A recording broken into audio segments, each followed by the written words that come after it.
சங்கீதம் 73:1. சுத்த இருதயம் உள்ளவராகிய இஸ்ரவேலருக்கு தேவன் நல்லவராகவே இருக்கிறார். தேவன் நல்லவராய் இருக்கிறார் என்று சத்தியவேதம் சொல்லவில்லை. தேவன் நல்லவராகவே, அந்த வேக்குள்ள பெரிய விஷயங்கள் இருக்குது பாருங்க. சத்தியவேதத்தில் நாம் பார்க்கிறோம், தேவன் அன்பாகவே இருக்கிறார். தேவன் அன்பாக இருக்கிறார் என்று சத்தியவேதம் சொல்லவில்லை. தேவன் அன்பாகவே இருக்கிறார். ஆமென்.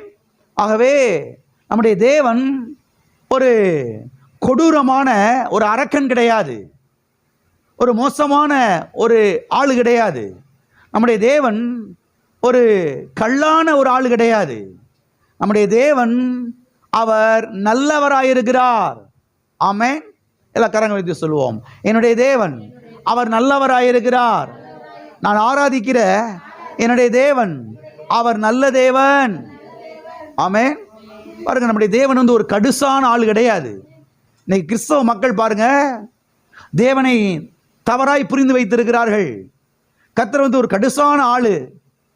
ஜெபத்தில் போய் அவற்றை மல்லு கட்டணும்.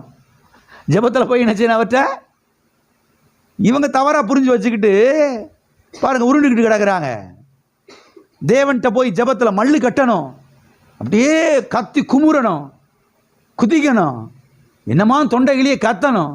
அப்போ தான் எதையாவது நிச்சயவார் அள்ளி கிள்ளி நமக்கு போய் தொலைடா அப்படின்னு சொல்லி, இந்த பயிலோட தொந்தரவு தாங்க முடியல, போய் தொலைங்கிட்டு போ அப்படின்னு சொல்லி பாருங்க வீட்டில் இன்னைக்கு பெற்றோர்கள் செய்கிறாங்க பாருங்க.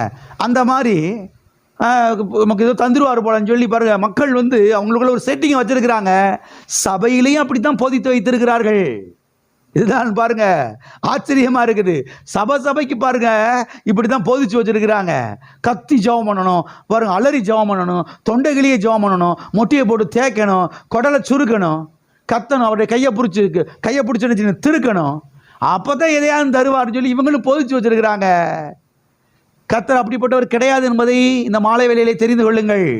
கர்த்தரை போல நல்லவர், கர்த்தரை போல அன்புள்ளவர் இந்த உலகத்தில் யாரும் கிடையாது. எந்த புருஷனும் கிடையாது, எந்த தகப்பனும் கிடையாது, எந்த தாயும் கிடையாது, எந்த மனுஷனும் கிடையாது. அருமையான தேவனுடைய பிள்ளைகளே, அவரை போல நல்லவர், அவரை போல அன்புள்ளவர், அவரை போல இரக்கம் உள்ளவர், அவரை போல மனதுருக்கம் உள்ளவர், அவரை போல ஒரு பாருங்க பச்சாதாபம் உள்ளவர் யாரும் கிடையவே கிடையாது என்பதை சத்திய வேதத்திலிருந்து கற்றுக்கொள்ளுங்கள். சில அஸ்திபாரமான காரியத்தை பாருங்க நாம் புரிந்து கொள்ள வேண்டும். அப்பதான் பாருங்க கிறிஸ்தவ வாழ்க்கையில ஜெயிக்க முடியும், கிறிஸ்தவ வாழ்க்கையில வெற்றி பெற முடியும்.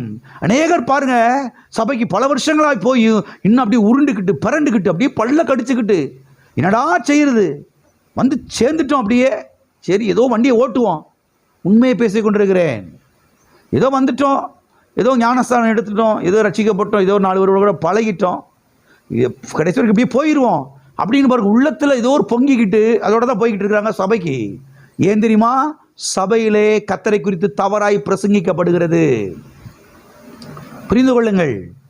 நல்ல கர்த்தரை, அன்பின் கர்த்தரை, இரக்கத்தின் தேவனை தவறாய் சபையிலே பிரசங்கிக்கப்படுகிறது. அதனால பாஸ்டரும் வாழல, சபை மக்களும் வாழல. அதுதான் உண்மை. ஆகவே தேவனுடைய பிள்ளைகளே, சத்திய வேதத்திலிருந்து கர்த்தர் யார் என்பதை கற்றுக்கொள்ளுங்கள்.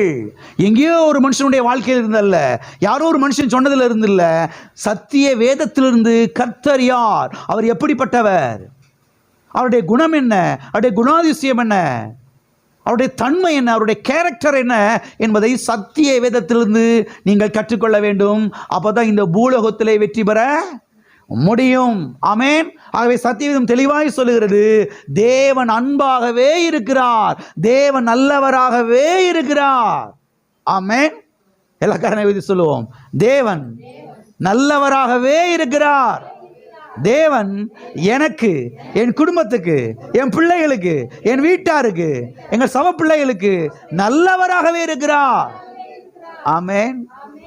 அவர் கெட்டவர் கிடையாது, அவர் தீமையானவர் கிடையாது, அவர் கெடுதல் செய்கிறவர் கிடையாது, அவர் தீமை செய்கிறவர் கிடையாது, அவர் நல்லவர். அவரை போல நல்லவரை இந்த உலகத்தில் எங்கேயுமே பார்க்க முடியாது, எங்கேயும் பார்க்க முடியாது. அமெரிக்காவிலையும் பார்க்க முடியாது, ஜப்பான்லையும் பார்க்க முடியாது, லண்டன்லையும் பார்க்க முடியாது, இந்தியாவிலையும் பார்க்க முடியாது, சீனாவிலையும் பார்க்க முடியாது, ஸ்ரீலங்காவும் பார்க்க முடியாது, இந்தோனேசியாவிலையும் பார்க்க முடியாது, எங்கேயும் பார்க்க முடியாது. அவ்வளவு நல்லவர் என்பதை தெரிந்து கொள்ளுங்கள்.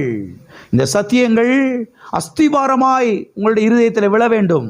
அப்பொழுதுதான் நீங்கள் சுகத்தை பெற்றுக்கொள்ள முடியும், நீங்கள் நன்மையை பெற்றுக்கொள்ள முடியும், நீங்கள் ஆசீர்வாதத்தை பெற்றுக்கொள்ள முடியும், நீங்கள் பாருங்க ஜெயிக்க முடியும். இல்லை என்றால் தோற்று போய் விடுவோம் அருமையான தேவனுடைய பிள்ளைகளே. ஆகவே இந்த வசனம் தெளிவாய் சொல்லுகிறது, தேவன் நல்லவராகவே என்ன செய்கிறார், இருக்கிறார். ஆமென். தேவன் கெட்டவராக கிடையாது, தேவன் தீமையானவராக கிடையாது, தேவன் நல்லவராகவே இருக்கிறார். தேவன் நல்லவராகவே இருக்கிறார் என்றால் என்ன அர்த்தம்? அவர் நன்மை செய்கிறவராய் இருக்கிறார் என்ற அர்த்தம். ஆமென். அவர் நலமானதை செய்கிறார் என்ற அர்த்தம். அவர் நன்மை செய்கிறவராய் சுற்றி திரிந்தார் என்று சத்தியவேதம் சொல்லுகிறது.